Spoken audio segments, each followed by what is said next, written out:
Daniel O'Neill is a YouTuber from the UK with a channel called English Woodsman, where he's been uploading videos of his wild camping, stealth camping, and woodland camping trips in the UK for almost 10 years. Most of the channel's videos feature Daniel reviewing camping gear for his viewers and showing footage of his adventures in the great outdoors.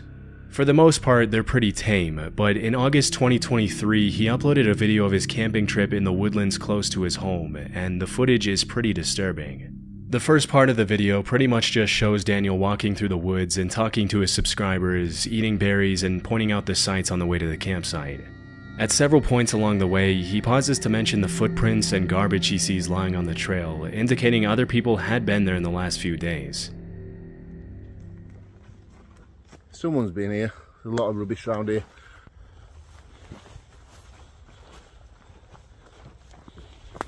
Yeah, look at the state of this. Does get used, doesn't it? After about a 20-minute walk, he sits down in a clearing where he plans to set up camp for the night and leans back on a tree to eat his noodles as he talks to the camera. It's not until around 25 minutes into the video that things start to get seriously disturbing for Daniel. I'm going to be out Friday night, but I'm going away Saturday, so I've got a bit of a drive as well, so I didn't want to be tired, and it's going to throw it down Friday night as well, and rain camping is really good.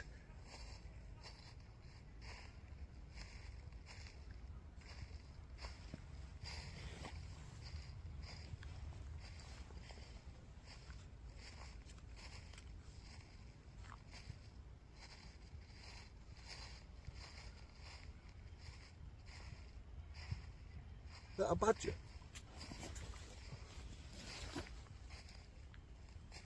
Hello?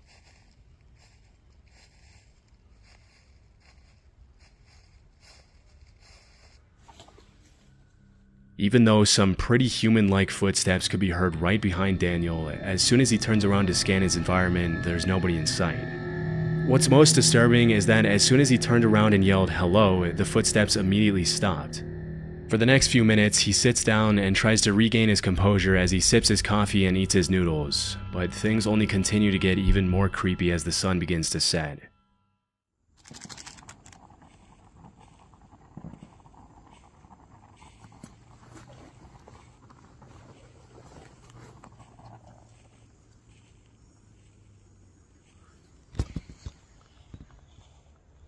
There's that noise again now.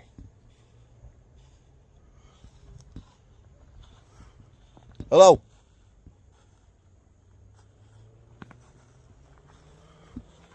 Hello? You got to better hear that.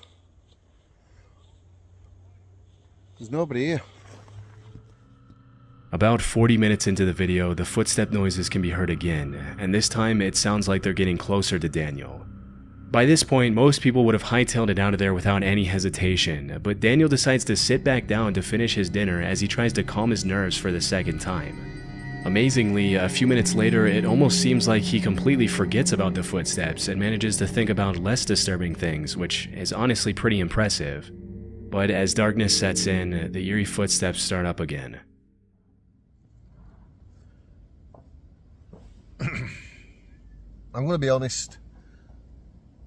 I can't stay here now. I want to be a wimp. I don't care if people call me a wimp in the comments, but I can't stay here.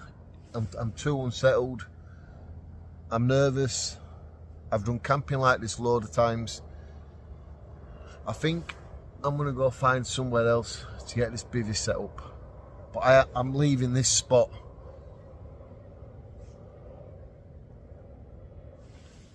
Understandably, after this third incident, Daniel decides to head somewhere else for the night to play it safe.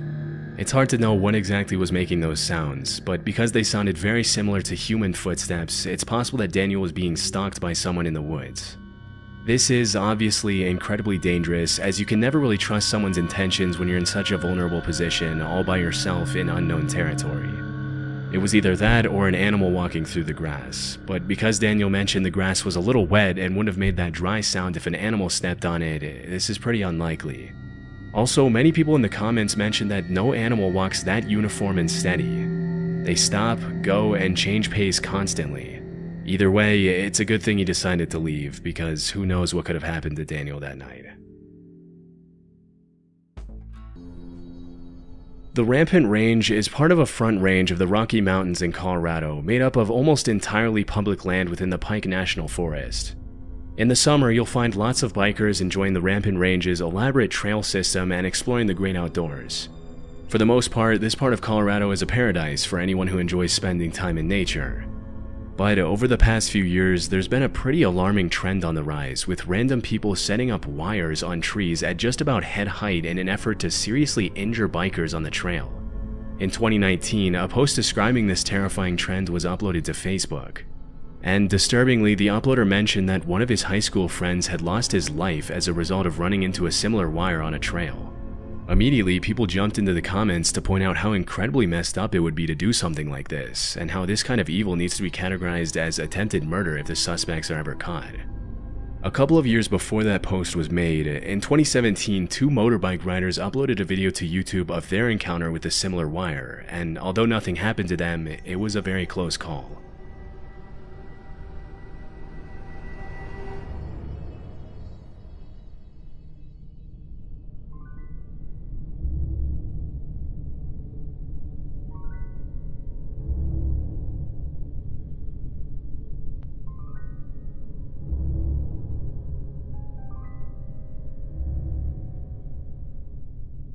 When these wires are set up off-trail, it can be hard to tell whether they were placed there out of malice or if a random camper or farmer placed the wires there to hang up clothes or something similar. But in cases like these where the wires are specifically placed on the trail, there's really only one reason people would do that, and that's to bring serious harm to bikers for some reason. Possibly they're annoyed with the constant loud sound of the bikes near their property or something else. But hopefully more measures can be taken in the future to prevent more people from getting hurt, especially because it's not uncommon to hear about motorbikers and snowmobilers losing their lives over this kind of stuff. This audio was uploaded to YouTube by a user named ForestFire21. He recorded it around 2 a.m. in December 2014. The uploader lives in a forest, and he mentioned that the noises in the audio were coming from deep in the woods behind his house.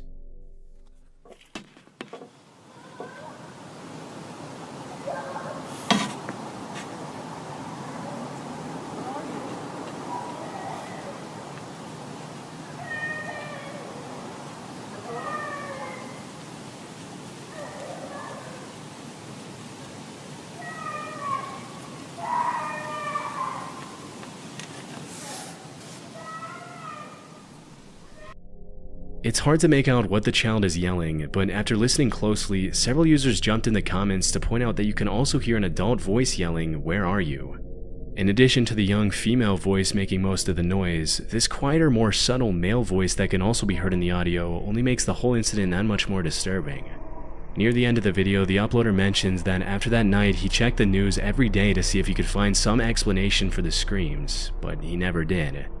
The fact that the screaming was captured at around 2 a.m. in the freezing cold weather and in the middle of the woods indicates that the uploader could have genuinely recorded something pretty sinister taking place that night.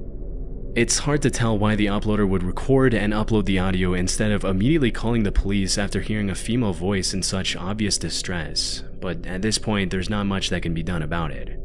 And who knows, maybe the uploader did call the police. There wasn't much context given in the video's description.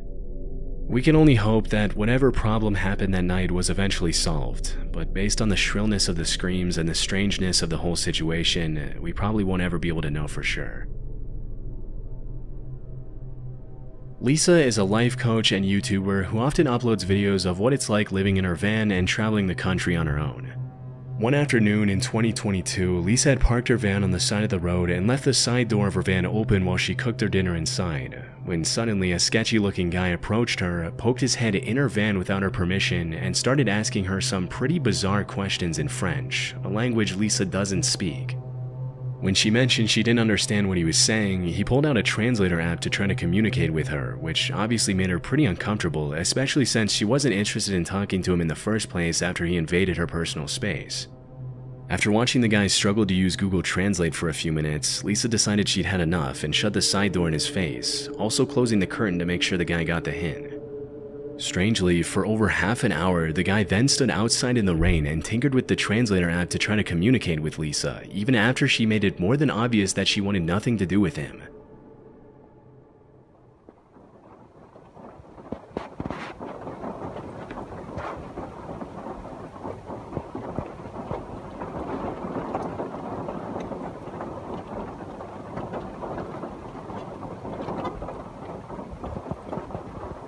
Okay, he just moved even closer so that I can't move out, so that I can't go forward.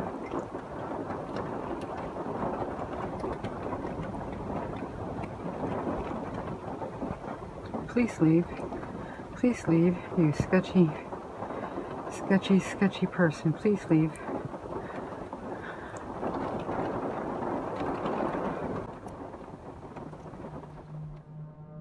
With a very shady demeanor, the man snuck into the bushes and pretty much just stalked Lisa from a distance, as if he thought she couldn't see him. As the sun began to set, Lisa kept an eye on the guy outside to make sure he didn't try to get close to her again, but the man just kept on bringing his car closer to her van and blocking her exit in different ways for more than half an hour. This guy is really starting to freak me out. It's been like a half an hour and he just keeps on moving his vehicle so he can see in my van here. And anyways, it's 7 o'clock, 7 p.m. Fortunately, just as darkness had begun to set in, a family in an RV pulled up right behind Lisa and spent the night in the same parking lot as her, which comforted her enough to stay there the entire evening. Disturbingly, the guy left soon after the other family arrived, but came back about 3 hours later in the dead of night to check if Lisa was still there. When he saw the other family in the RV was also still in the parking lot, he left and didn't come back. The next morning, Lisa left early and never saw the guy again. It's hard to tell what the guy's exact intentions were, but based on his overall sketchy demeanor and questionable behavior, they couldn't have been anything good. The one thing we can be sure about is that it's a good thing the other family in the RV arrived at the parking lot when they did. Otherwise, who knows what the man would have done to Lisa.